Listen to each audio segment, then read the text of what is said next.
A little while back, I talked about Rivian's efficiency problem and how I thought that they were focusing a little too much on just making sure that the vehicle had good range and not really smart range, you know, with being more efficient and making the best of the energy you store on board. But it sounds like that lack of efficiency concern I have kind of roots a little bit deeper than just the way their powertrains and batteries work, and also is expanding into their spending, as they just had their Q3 earnings reports, and they went into quite a bit of detail on how much money they've actually lost, which is at an all-time high. They've been burning through millions and millions of dollars in cash with a net loss of over $1 billion, but they're finally starting to rake in some revenue now that Rivian deliveries have officially begun. They detailed that they had around 380 R1Ts delivered, and they've produced about 650 at their plant in Normal, Illinois. They even said that deliveries for the R1S have technically started, even though they've just delivered them to the CEO and the CFO. They're really getting high on their own supply by the sound of it, because there's a lot of talk right now that all R1Ts being delivered are being delivered to employees, not official customers, and I haven't really found a lot of concrete evidence that disproves that or discredits that information. It seems to be the case so far. And simultaneously, they announced they're going to be building another factory that should break ground in the summer of 2022. So at least on the balance sheet so far, it looks like they have close to around $8 billion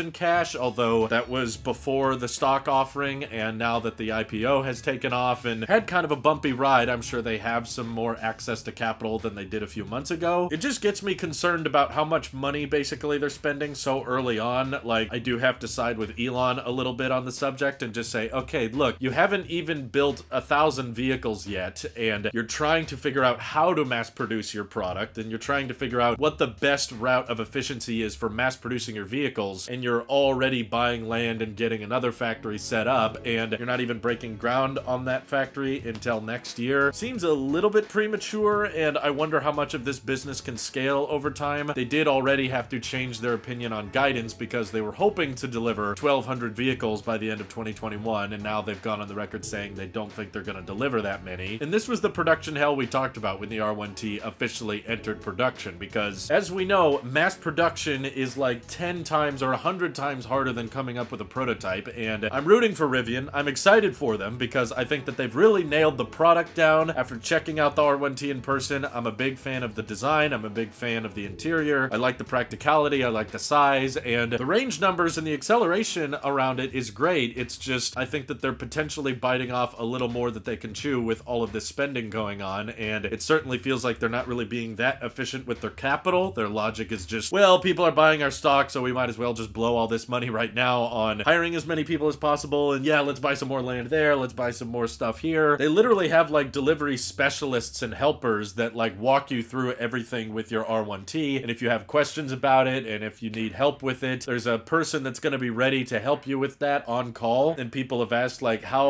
long are you going to be able to sustain that many employees? And I'm sure these events that they've been having, which I had a lot of fun with, are likely not that cheap to operate. I mean, they're handing out free food and they're paying all these people to just basically stand around and talk about the car, and they've definitely gotten a certain amount of demand from these events. I mean, they said on the call that they have over 70,000 reservations now for their two models, so that's good. You know, it's not as crazy high as the F-150 Lightning reservations or the Cybertruck, but that's to be expected given Rivian is an electric startup company, and Ford is well established, Tesla is well established, and both don't require that big a deposit. Rivian is asking for, you know, $1,000 down, but still, I think that it would be in their best interest to find ways of spending more efficiently and not blowing too much money this early in the game, because there could be whole manufacturing processes or whole steps to the progress of ramping up the R1T that they haven't quite figured out yet, and new factory layouts that they might need to make before they realize, oh crap, this isn't the most efficient way of mass producing our cars, before you start setting up and building a brand new factory, right? Like, if you've never mass produced a vehicle before and you find out that you're mass producing a vehicle in a